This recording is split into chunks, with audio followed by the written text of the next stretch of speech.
أزمة ناجي العلي كنت بتشتم يوميا على الأقل 6 صفحات في جريدتين. خيانة وطنية، أنا خاين، أنا مش وطني، أنا لأن أنتجت ناجي العلي اللي واخد تصريح الرقابة واللي تم اختياره لافتتاح مهرجان القاهرة السينمائي الدولي. التجربة دي هلا أنا فاكراها، الأزمة دي فاكراها، كشفت لي كتير من الزملاء والأصدقاء.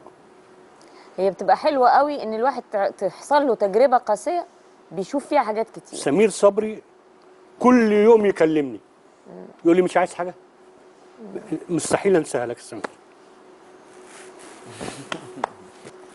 طبعا مش عايز احرجه، مش هقول مواقفه مع بقيه النجمات الكبار، لا قول. لا يعني ما احبش عشان يعني ازاي عالجهم، ازاي بيسال عليهم وهم كبار في السن. ما فيش حد بيعمل ده غير سمير صبري.